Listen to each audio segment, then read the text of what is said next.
Hey guys, what's up? It's been a minute, quite a bit of minutes actually, and we've been working behind the scenes. There's a whole lot of stuff that we had to figure out to get to the point that we're at now. But yesterday, the guys came in on Sunday and primed the floor, and yesterday afternoon we sprayed the floor, which was really the last step before we can build the inside of the interior back.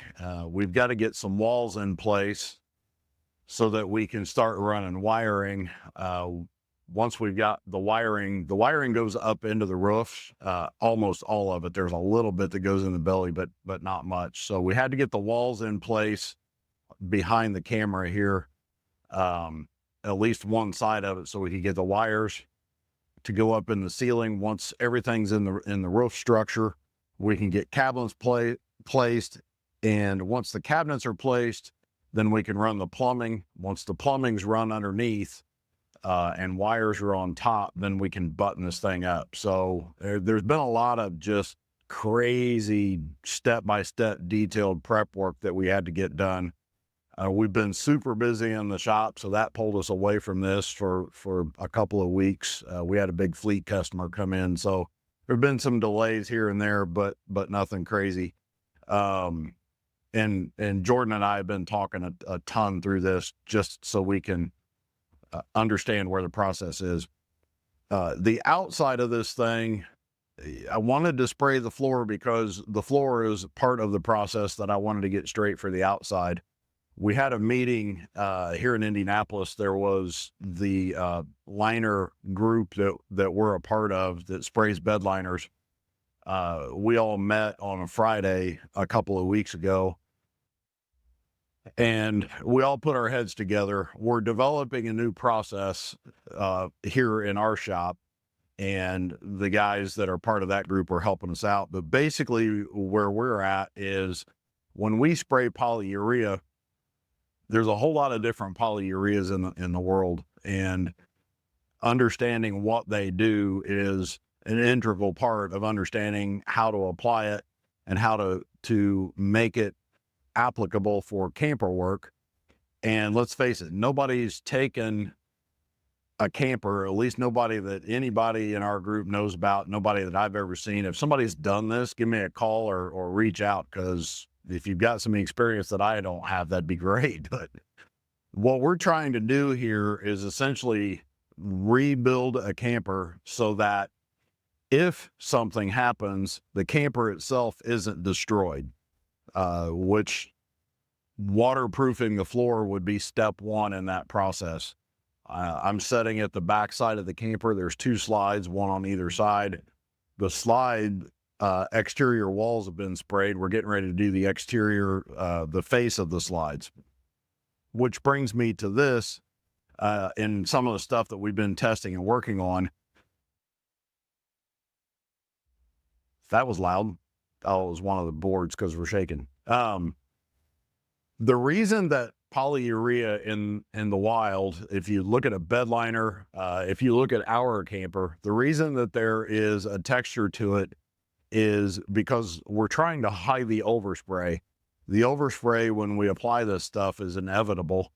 The pressure that we're dealing with, we're at 150 degrees, around 2300 PSI, and it's coming out at 4 gallons a minute. And there's no way to prevent overspray.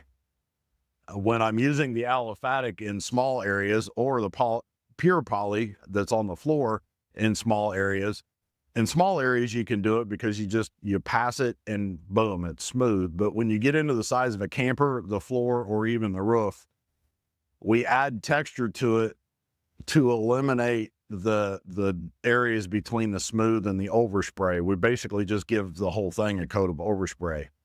What I heard in our camper after I got it done, and I tend to agree with them, I didn't care for the texture.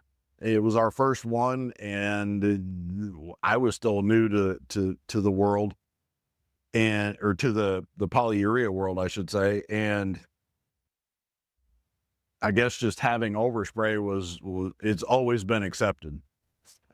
Interestingly, in our meetings, I met with our supplier, and he's actually developing a process so that he can spray just standard bed liner smooth, and then paint it so that when he sprays a bumper or when we spray a bumper with just standard bed liner, we can smooth it out, paint it, color match it to the truck, and all of a sudden we've got a bed liner rust proof bumper that's color matched to the truck, and it's also smooth.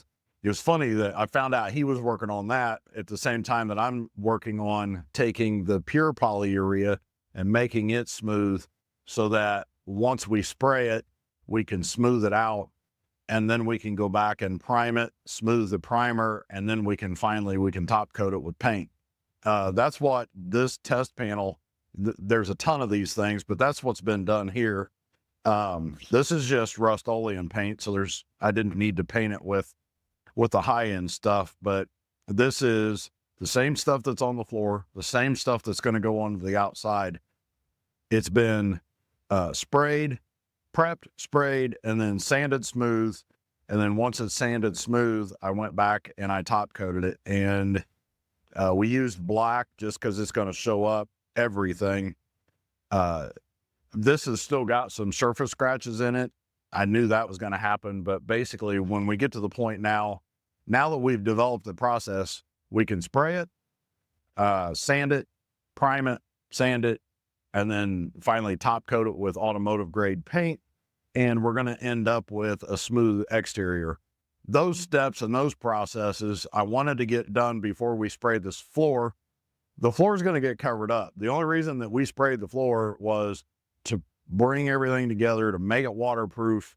It adds strength, it adds stability. If anything happens and one of the slide seals lets loose or something gets cockeyed, a sink overflows, the shower overflows, the toilet overflows. Let's face it, there's a ton of water inside these things. I wanted to get the floor waterproof so that if we get to the point that something is leaking on the inside, it doesn't just immediately trash the entire camper.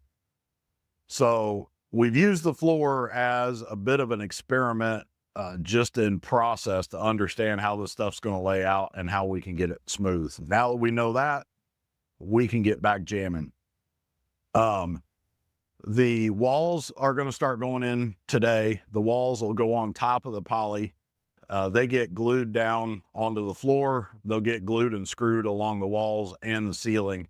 I don't want to start screwing a bunch of stuff and have a bunch of extra penetrations in the floor. That's why we're just gluing the floor. But anyway, that's what's going on. I'm not going to make this crazy long because all the information stuff, frankly, is what we're doing in-house.